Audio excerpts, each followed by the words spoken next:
வணக்கம். மதிமுகம் செய்திகள். இன்றைய முக்கிய நிகழ்வுகளை பார்ப்பதற்கு முன்பாக தலைப்பு செய்திகளை பார்க்கலாம். 6ஆம் கட்ட வாக்குப்பதிவில் பொதுமக்கள் நீண்ட வரிசையில் காத்திருந்து வாக்களிப்பு. 11 மணி நிலவரப்படி 25.67% வாக்குகள் பதிவாகியுள்ளதாக தேர்தல் ஆணையம் அறிவிப்பு. திமுக ஆட்சியில் எண்ணற்ற தமிழ் வளர்ச்சி திட்டங்கள் நிறைவேற்றப்பட்டதாக தமிழ் சான்றோர் பாராட்டு. தமிழ் மொழி வளர்ச்சிக்காக முதலமைச்சர் அரும்பாடுபட்டு வருவதாக பெருமிதம். காற்றழுத்த தாழ்வு மண்டலம் புயலாக வலுப்பெறுவதில் தாமதம். 30ஆம் தேதி வரை லேசானது முதல் மிதமான மழைக்கு வாய்ப்பு உள்ளதாக வானிலை ஆய்வு மையம் தகவல். விரிவான செய்திகள்.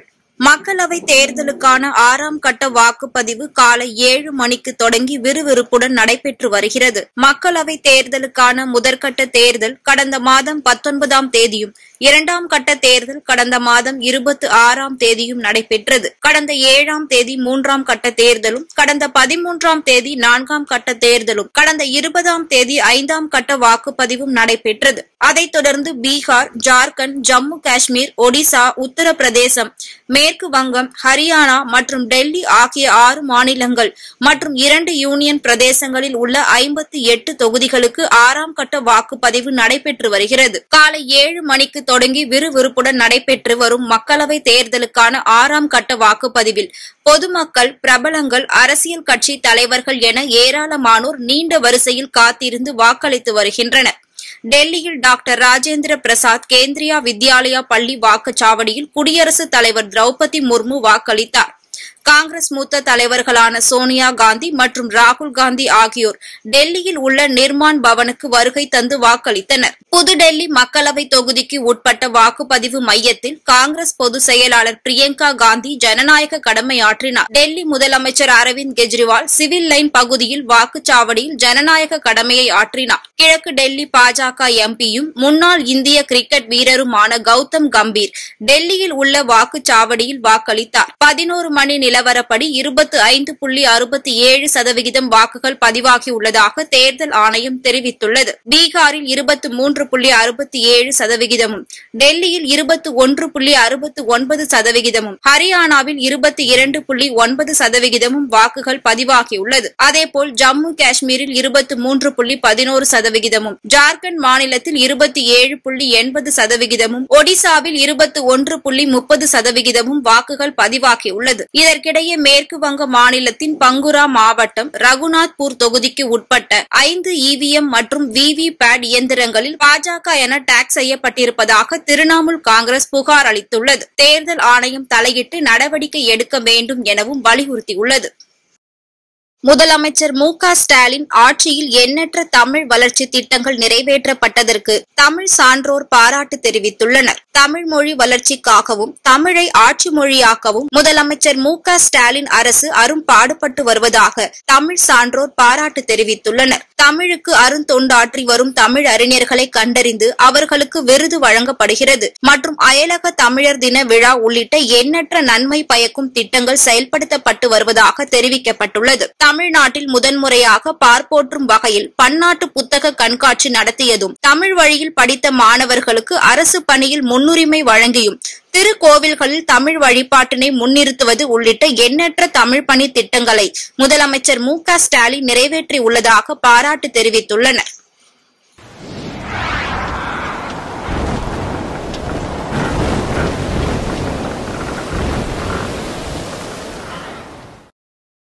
தமிழகத்தில் 30ஆம் தேதி வரை லேசானது முதல் மிதமான மழை பெய்யக்கூடும் என வானிலை ஆய்வு மையம் தெரிவித்துள்ளது. தென்மேற்கு வங்கக்கடலில் கடந்த 22ஆம் தேதி நிலவிய காற்றழுத்த தாழ்வு பகுதி வடகிழக்கு திசையில் நகர்ந்து நேற்று முன்தினம் ஆழ்ந்த காற்றழுத்த தாழ்வாக வலுப்பெற்றது. இது மேலும் வடகிழக்கு திசையில் நகர்ந்து நேற்று மத்திய வங்கக்கடலில் காற்றழுத்த தாழ்வு மண்டலமாக வலுப்பெற்றது. இது மேலும் வடகிழக்கு திசையில் நகர்ந்து மத்திய கிழக்கு வங்கக்கடல் பகுதியில் இன்று காலை புயலாக வலுப்பெறும் என்று கூறப்பட்டிருக்கிறது. இருந்தது. மேலும் இது வடக்கு திசையில் நகர்ந்து தீவிர புயலாக வலுப்பெற்று நாளை வங்கதேசம் மற்றும் அதனை ஒட்டியுள்ள மேற்கு வங்க கடற்கரையை கடக்கக்கூடும் என வானிலை ஆய்வு மையம் கணித்திருந்தது. இந்நிலையில் வங்கக்கடலில் நிலவும் காற்றழுத்த தாழ்வு மண்டலம் புயலாக வலுப்பெறுவதில் தாமதம் ஏற்பட்டுள்ளது. இன்று காலை புயல் உருவாகும் என அறிவித்திருந்த நிலையில் இன்று மாலைக்கு பிறகே புயல் உருவெடுக்கும் என வானிலை ஆய்வு மையம் தெரிவித்துள்ளது. ரிமல் என பெயரிடப்பட்டுள்ள இந்த புயல் நாளை நள்ளிரவு வங்கதேசம் ஒட்டிய சாகர் தீவு அருகே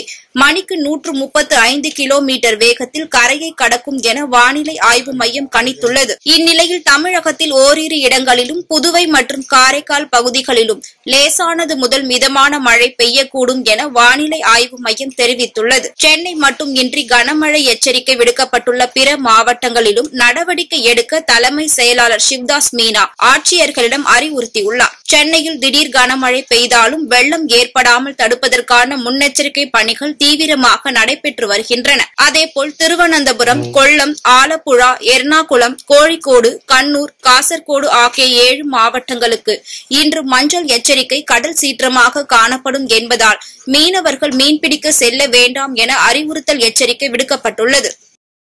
கர்நாடக மாநிலம் மைசூருவில் பிரபல ஹோட்டலில் பிரதமர் மோடி தங்கியதற்கான கட்டணத்தில் 80 லட்சத்தை ஓராண்டாக செலுத்தவில்லை என புகார் எழுந்துள்ளது. 2023ஆம் ஆண்டு கர்நாடகத்தில் அரசு நிகழ்ச்சியில் பங்கேற்பதற்காக மைசூரில் உள்ள பிரபல ஹோட்டலில் பிரதமர் மோடி தங்கியுள்ளார். தேசிய புலிகள் பாதுகாப்பு ஆணையம் மற்றும் வனத்துறை அமைச்சகம் இணைந்து 2023 ஏப்ரல் 9 முதல் 11ஆம் தேதி வரை நிகழ்ச்சியை நடத்தியது. இந்நிலையில் 80 லட்சம் வாடகை பாக்கியை செலுத்த தவறினால் சட்ட ரீதியாக நடவடிக்கை எடுக்கப்படும் என ஹோட்டல் நிர்வாகம் எச்சரிக்கை விடுத்துள்ளது. குரூப் 2, 2A முதன்மை எழுத்து தேர்வுகளுக்கான மாற்றி அமைக்கப்பட்ட புதிய பாடத்திட்டத்தை தமிழ்நாடு அரசு பணியாளர் தேர்வாணையம் வெளியிட்டுள்ளது. தமிழக அரசு துறைகளில் உள்ள துணை கண்காணிப்பாளர், துணை ஆட்சியர், கூட்டுறவு சங்கங்களின் இணைப்பதிவாளர், உதவி ஆணையர், நில நிர்வாகத்தின் துணை தாசில்தார் உள்ளிட்ட பதவிகளை நிரப்ப TNPSC தேர்வாணையத்தால் தேர்வுகள் நடத்தப்பட்டு வருகிறது. குரூப் 1, 2, 4 தேர்வு நடைபெறும் தேதிகள் குறித்த அட்டவணையை TNPSC கடந்த ஏப்ரல் மாதம் வெளியிட்டுள்ளது. அதன்படி குரூப் 4 தேர்வுகள் ஜூன் 9ஆம் தேதி நடைபெற உள்ளன.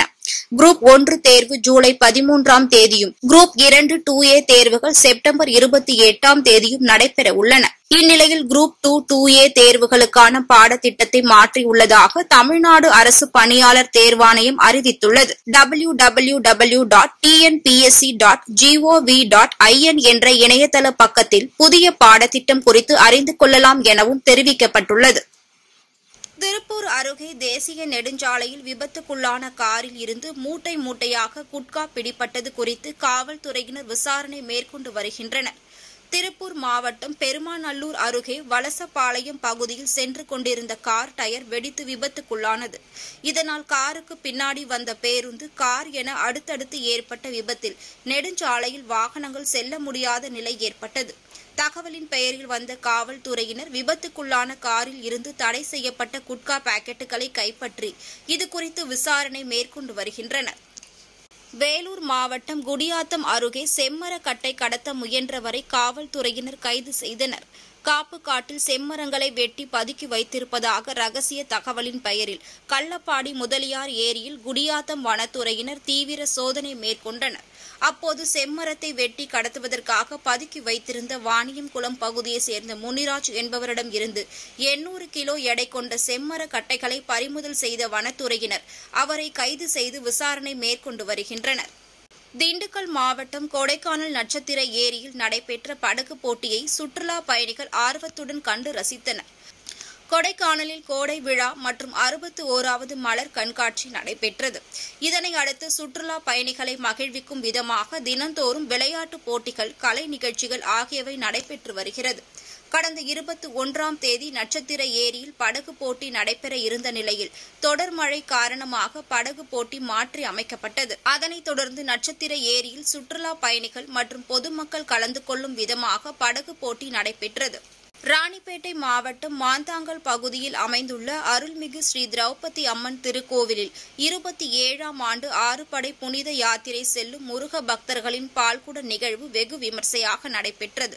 6 படை புனித யாத்திரைக்கு செல்ல உள்ள அப்பகுதியை சேர்ந்த 300க்கும் மேற்பட்ட பக்தர்கள் காப்பு கட்டி திரௌபதி அம்மனுக்கு விரதம் இருந்து பால்குடத்தை தலையில் சுமந்தபடி சிறப்பு அபிஷேகம் செய்து வழிபட்டனர். வேலூர் மாவட்ட ஆட்சியர் அலுவலகத்தில் ஜூன் 4ஆம் தேதி வாக்கு எண்ணிக்கையில் ஈடுபடும் அலுவலர்களுக்கான முதற்கட்ட பயிற்சி நடைபெற்றது. ஜூன் 4ஆம் தேதி வேலூர் தொகுதியில் வாக்கு எண்ணிக்கை தொரப்பாடியில் உள்ள தந்தை பெரியார் அரசு பொறியியல் கல்லூரியில் நடக்க உள்ளது. இதில் வாக்குகளை எண்ண உள்ள அலுவலர்களுக்கான முதற்கட்ட பயிற்சி மாவட்ட ஆட்சியர் சுப்புலட்சுமி தலைமையில் நடைபெற்றது. இந்தியாவின் பல்வேறு நகரங்களில் செயல்பட்டு வரும் tip and toe nail club செய்தியாளர் சந்திப்பு சென்னை வேளச்சேரியில் உள்ள வர்த்தக மையத்தில் நடைபெற்றது. கைகள் மற்றும் கால்களின் நகங்கள் பராமரிப்பு மற்றும் அழகுபடுத்துதல், கண் இமைகள் பராமரித்தல் உட்பட பல்வேறு அழகு கலைகளை நிபுணர்களை கொண்டு பராமரித்தல் மற்றும் அழகுபடுத்தும் நிலையங்கள் இந்தியா முழுவதும் செயல்பட்டு வருகிறது. நீரிழிவு நோய் ஆராய்ச்சியில் செயற்கை நுண்ணறிவு தொழில்நுட்பத்தை பயன்படுத்துவதற்காக MTRF அறக்கட்டளை MPET-UR நிறுவனம் இடையே புரிந்துணர்வு ஒப்பந்தம் கையெழுத்தானது. நீரிழிவு நோய் பாதிப்பால் உடலில் ஏற்படும் விளைவுகளை முன்கூட்டியே கண்டறிய மற்றும் நீரிழிவு நோய் பாதிப்பு ஏற்படாமல் தடுப்பதற்கான ஆராய்ச்சியை சென்னை நீரிழிவு ஆராய்ச்சி அறக்கட்டளை முன்னெடுத்துள்ளது. அந்த வகையில் இந்தியாவில் அதிகரித்து வரும் நீரிழிவு நோயின் பரவலை தடுக்கும் விதமாக காசாவின் ரஃபா நகரில் தாக்குதலை உடனடியாக நிறுத்துமாறு ஐநாவின் சர்வதேச நீதிமன்றம் இஸ்ரேலுக்கு உத்தரவிட்டுள்ளது. தெற்கு காசாவில் உள்ள ரஃபாவில் தாக்குதலை நிறுத்துமாறு இஸ்ரேலுக்கு உத்தரவிடுமாறு ஐநாவின் சர்வதேச நீதிமன்றத்தில் தென்னாப்பிரிக்கா கோரிக்கை விடுத்திருந்தது. இதனை அடுத்து இஸ்ரேல் தாக்குதலால் காசாவில் மக்களின் வாழ்க்கை நிலை மிகவும் மோசமடைந்துள்ளதாகவும் அங்கு நிலவும் உணவு பற்றாக்குறையால் பொதுமக்கள் கடுமையாக பாதிக்கப்பட்டுள்ளதால் காசாவின் ரஃபா நகர் மீதான தாக்குதலை உடனடியாக நிறுத்துமாறும் நீதிமன்றம் உத்தரவிட்டுள்ளது. ரஃபா நகரில் மே 7 அன்று இஸ்ரேல் ராணுவ தாக்குதலை தொடங்கிய நிலையில் மே 18 வரை 8 லட்சம் பாலஸ்தீன மக்கள் அங்கிருந்து இடம்பெயர்ந்துள்ளனர் என்பது குறிப்பிடத்தக்கது. மீண்டும் தலைப்பு செய்திகள். 6ஆம் கட்ட வாக்குப்பதிவில் பொதுமக்கள் நீண்ட வரிசையில் காத்திருந்து வாக்களிப்பு. 11 மணி நிலவரப்படி 25.67% வாக்குகள் பதிவாகியுள்ளதாக தேர்தல் ஆணையம் அறிவிப்பு. திமுக ஆட்சியில் எண்ணற்ற தமிழ் வளர்ச்சி திட்டங்கள் நிறைவேற்றப்பட்டதாக தமிழ் சான்றோர் பாராட்டு. தமிழ் மொழி வளர்ச்சிக்காக முதலமைச்சர் அரும்பாடுபட்டு வருவதாக பெருமிதம். காற்றழுத்த தாழ்வு மண்டலம் புயலாக வலுப்பெறுவதில் தாமதம். 30ஆம் தேதி வரை லேசானது முதல் மிதமான மழைக்கு வாய்ப்பு உள்ளதாக வானிலை ஆய்வு மையம் தகவல். இத்துடன் செய்திகள் நிறைவடைந்தன. மீண்டும் செய்திகள் இரவு 8 மணிக்கு. மேலும் செய்திகளை தெரிந்து கொள்ள மதிமுகம் பிரைம் யூடியூப் தளத்தில் இணைந்திருங்கள்.